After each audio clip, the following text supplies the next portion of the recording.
اور یقین توکل ایسا حضرت عمر فاروق رضی اللہ تعالیٰ عنہ کا کتابوں میں لکھا ہے، مصر کے گورنر انہوں نے ایک بری رسم کے متعلق خط لکھ کر کے بھیجا۔ دریائے نیل سوکھ جاتا تھا ہر سال، وہاں کے لوگ اپنی 16 سال کی ایک نوجوان لڑکی کو ذبح کرتے، اس کی بلی چڑھاتے تھے اور خون جو ہے دریائے نیل میں بہاتے۔ ان کا عقیدہ تھا بلی دینے کے بعد پھر دریا جوش مار کر اوپر آ جاتا تھا، ہر سال ایسا ہوتا تھا۔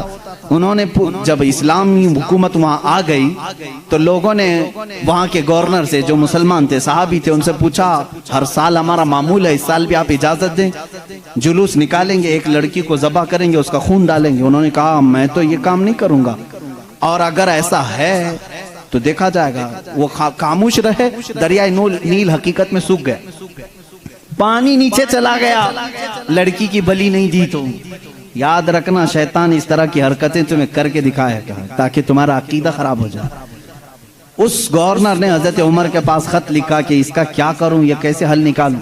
حضرت عمر فاروق رضی اللہ تعالیٰ عنہ نے جواب میں 2 خط بھیجے، ایک گورنر کے نام اور ایک دریائے نیل کے نام۔ دریائے نیل دریا ہے، کیا دریا بھی خط پڑھتا ہے؟ دریا بھی بات چیت کرتا ہے؟ ہاں، رسول کے غلاموں کے ساتھ ہر چیز بات چیت کرتی ہے، ہر چیز بات چیت کرتی ہے۔ حضرت عمر نے ایک خط گورنر کے نام پر لکھا، تم فکر مت کرو، تم اپنے کام پر باقی رہو، رسول اللہ کی شریعت کا نفاذ قائم رہے، اور رہی بات دریا جو سوکھتا ہے، میں اس کو لیٹر لکھ رہا ہوں۔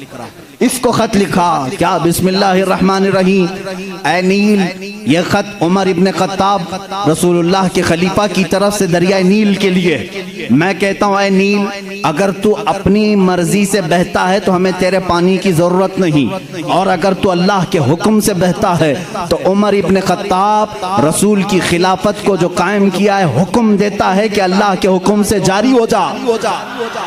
اتنا لکھا اور کہا یہ دریائے نیل کو دینا اور یہ مصر کے گورنر کو دینا۔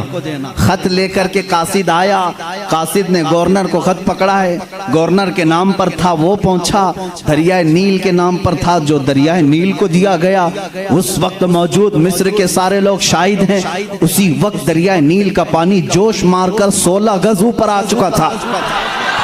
آج تک دریائے نیل دوبارہ کبھی نہیں سوکھا، 14 صدیاں گزر گئی۔ میں خود دریائے نیل کی کشتی کی سواری کر چکا ہوں۔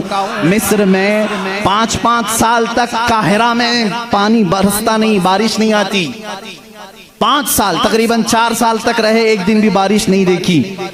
5 سال تک بارش نہیں آتی، لیکن دریائے نیل میں جاؤ تو لبالب بھرا رہتا ہے۔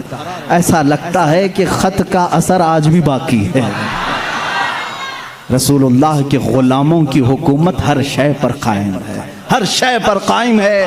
اللہ کے نبی صلی اللہ علیہ وسلم کے ان خلفاء نے پوری دنیا پر حکومت کی، کیوں نہ حکومت کریں؟ اس لیے کہ یہ تابع تھے اللہ اس کے رسول کے، تو اللہ نے یہ وعدہ کیا ہے ان تنصروا اللہ ینصرکم، اگر تم اللہ کے دین کی مدد میں لگے رہو، اللہ پوری کائنات کو تمہاری مدد میں لگا دے گا، تمہاری مدد میں لگا دے گا۔ وہ صحابہ کیسے تھے جو میڈیٹرین سی آج بھی موجود ہے، بحر متوسط، عرب سے یورپ میں جانا تھا۔ کچھ صحابہ اکرام وہ بھی ہیں جنہوں نے ایک دریا کے پاس آ کر گھوڑے روک لیے، دریا سامنے سمندر ہے، ادھر کے کنٹری میں جانا ہے، کشتیاں کسی کے پاس نہیں۔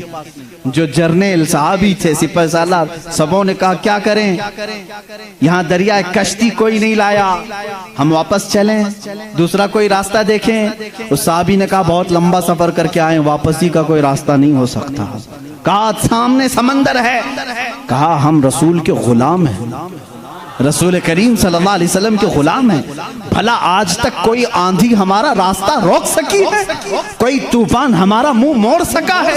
اس صحابی نے ایسی تقریر کی اور صحابہ نے پوچھا کرنا کیا ہے یہ تو بتائیں۔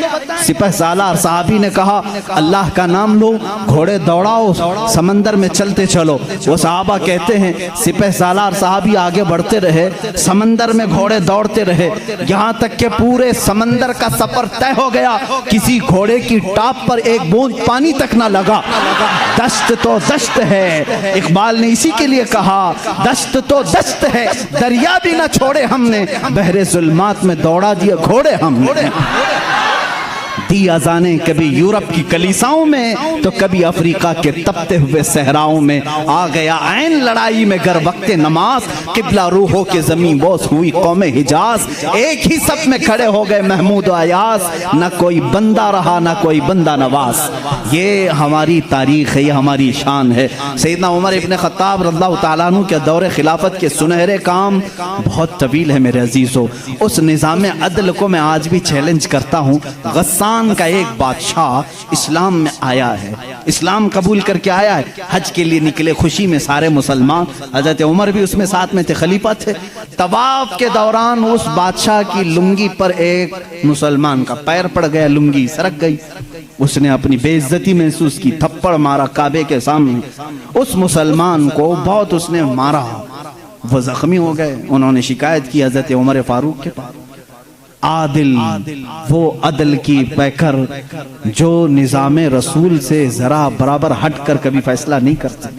حضرت عمر کا فیصلہ تو وہ ہے کہ ایک بندہ یہ حضور کے پاس فیصلہ لے کر کے آیا تھا، معلوم ہے نا، ایک یہودی اور ایک مسلمان زمین کے جھگڑے میں فیصلہ کیا۔ حضور نے فیصلہ کیا یہودی کے حق میں، یہ زمین تو چھوڑ دے، لیکن وہ مسلمان منافق تھا، دل میں بغض تھا، اس نے کہا میں رسول کا فیصلہ نہیں مانتا، عمر کے پاس فیصلہ لیں گے، عمر کے پاس کریں گے۔ وہ یہودی کو یقین تھا جو رسول فیصلہ کریں گے وہی عمر بھی کریں گے، لیکن یہاں معاملہ بدل گیا، یہاں معاملہ بدل گیا۔ وہ منافق یہ سوچتا تھا کہ عمر کو میں اپنی باتوں میں لے لوں گا، یہ یہودی ہے ہمارے دشمن، زمین میرے حوالے کر دی جائے۔ حضرت عمر کے پاس دونوں گئے اور کہا ہمارا معاملہ ایسا ایسا ہے۔ اس یہودی نے کہا اے عمر ایک بات سن لو، یہ فیصلہ تمہارے نبی کے پاس ہوا تھا۔ کہا انہوں نے کیا کہا؟ کہا میرے حق میں انہوں نے زمین کا فیصلہ کیا۔ پھر اس نے کیا کیا؟ کہا یہ نہیں مانتا، یہ کہتا ہے عمر کے پاس فیصلہ کرے۔ اللہ اللہ، کہا میں تو پھر اس کا فیصلہ کرتا ہوں۔ حضرت عمر اندر گئے، تلوار لائے، اس کی گردن اڑا دی۔ کہا جو رسول کا فیصلہ نہ مانے عمر اس کا فیصلہ ایسی کرتا ہے۔ یہ بات مدینے میں مشہور بھی ہو گئی، مسلمان کا قتل کر دیا عمر نے۔ حضور نے ان کو بلایا اور کہا کہ تم نے ایک مسلمان کا قتل کیا؟ کہا میں اس کو مسلمان مانتا ہی نہیں جو آپ کو حکم نہیں مانتا، لیکن اگر میں غلطی پر ہوں تو یا رسول اللہ مجھے سزا دے دیں۔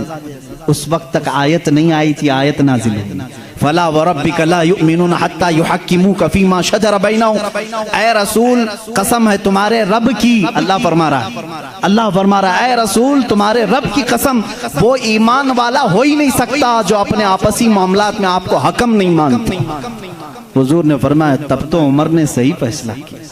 اس فیصلے کے حامل علمبردار عمر کے پاس رضی اللہ تعالیٰ فیصلہ لے کر کے آئے، غسان کے بادشاہ اور ایک عام مسلمان کا۔ وہ بادشاہ ہے، پہلے عیسائی تھا، مسلمان ہوا چند دن پہلے مسلمان ہوا ہے۔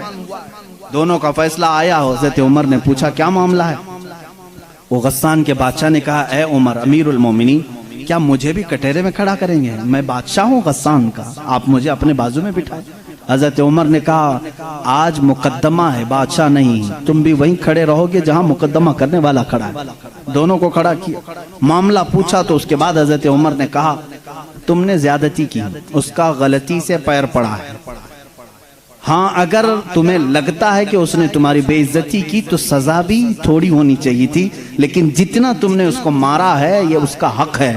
کہا کیا فیصلہ ہوگا؟ حضرت عمر نے کہا اس عام مسلمان سے جتنے تھپڑ زیادہ اس نے لگائے تو بھی لگا دے، یہی فیصلہ ہے، جتنا اس نے زیادہ مارا ہے تو مار۔ وہ غسان کا بادشاہ کہتا ہے بادشاہ کو عام آدمی مارے گا؟ حضرت عمر نے کہا ہاں مارے گا، یہ نظام رسول ہے، یہ نظام رسول ہے، یہ قیصر اور کسریٰ کی حکومتیں نہیں ہیں، یہ اللہ کے نبی کی قائم کی ہوئی عدالت ہے۔ اس نے کہا ایک دن کی مجھے مہلت دیں، کل آ کر کے اس فیصلے پر عمل کیا جائے۔ آپ نے کہا مہلت تو دی جا سکتی، جیسے ریمانڈ میں لیتے ہیں۔ اس کو چھوڑا گیا، لیکن وہ بادشاہ فرار ہو کر کے بھاگ گیا اور اسلام بھی چھوڑ دیا، مرتد ہو کے چلا گیا۔ حضرت عمر نے اس دن کہا، کچھ لوگ کہنے لگے حضرت عمر اس کے حق میں بات کرتے تو بادشاہ آج مسلمان رہتا، ایسی کچھ باتیں بھولی بھالی لوگ کرتے ہیں، ایسا کرتے تو اچھا ہوتا، ایسا نہیں کرنا چاہیے تھا۔ حضرت عمر نے جلال میں کہا اس طرح کے 1000 چھوڑ کر جائیں تو جائیں، لیکن نظام رسول کا ایک حرف بھی میں اپنے سامنے سے جانے نہیں دوں گا، عدل کے تقاضوں کو پورا میں ہمیشہ ہوتا رہنے دوں گا۔ یہ سیدنا عمر فاروق کی عدالت تھی۔